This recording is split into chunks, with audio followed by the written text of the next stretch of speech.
Hello friends, welcome to Sundar's lunch box. ఈరోజు వీడియోలో మిక్సీతో పని లేకుండా ఎలాంటి పప్పుల్ని నానపెట్టకుండా చాలా మెత్తగా ఉండే ఇడ్లీలని ఎలా తయారు చేసుకోవచ్చో చూద్దాము.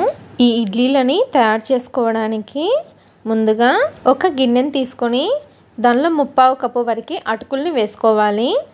తర్వాత ఈ అటుకుల్ని 2-3 సార్లు శుభ్రంగా కడగాలి.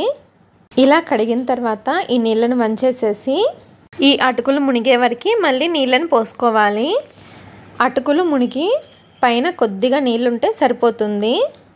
తర్వాత ఇంకొక గిన్నెని తీసుకొని 1/2 కప్పు అటుకులకి 1 కప్పు ఇడ్లీ రవ్వని వేసుకోండి.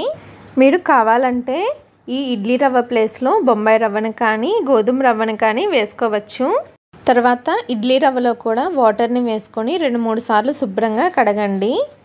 ఇలా రవ్వని కూడా కడిగిన తర్వాత దీనిలో కూడా కొద్దిగా వాటర్ని వేసుకొని రవ్వని అటుకుల్ని అరగంట నానబెట్టాలి. అరగంట తర్వాత ఈ అటుకుల్ని స్పూన్తో కానీ చేత్తో కానీ మ్యాష్ చేసుకోండి. నేనైతే చేత్తో మ్యాష్ చేసుకుంటున్నానండి. చేత్తో మ్యాష్ చేసుకున్న తర్వాత ఈ విధంగా కొద్దిగా మెత్తగా ఉంటే సరిపోతుంది. మరీ మెత్తగా అవ్వాల్సిన అవసరం లేదండి. తర్వాత ఇడ్లీ రవ్వలో ఉన్న ఎక్స్ట్రా వాటర్ని పిండేసేసి అటుకుల్లో వేసుకోవాలి. రవ్వని వేసుకున్న తర్వాత 1/2 కప్పు వరకు పెరుగుని వేసుకోవాలండి.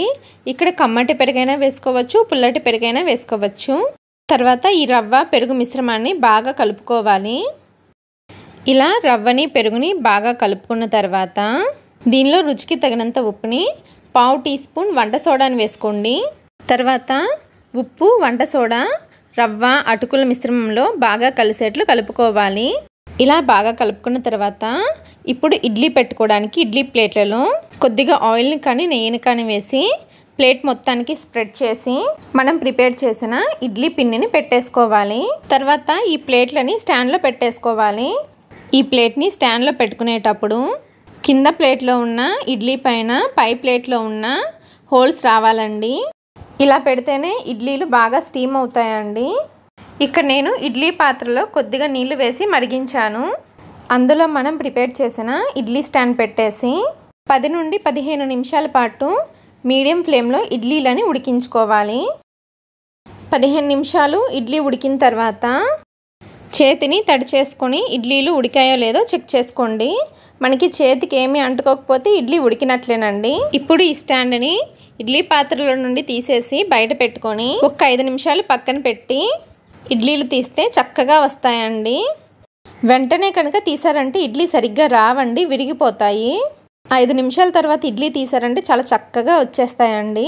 ఈ ఇడ్లీలని ఏ చట్నీతో సర్వ్ చేసుకున్నా చాలా బాగుంటాయండి. ఈ ఇడ్లీ రెసిపీని మీరు కూడా తప్పకుండా ట్రై చేయండి.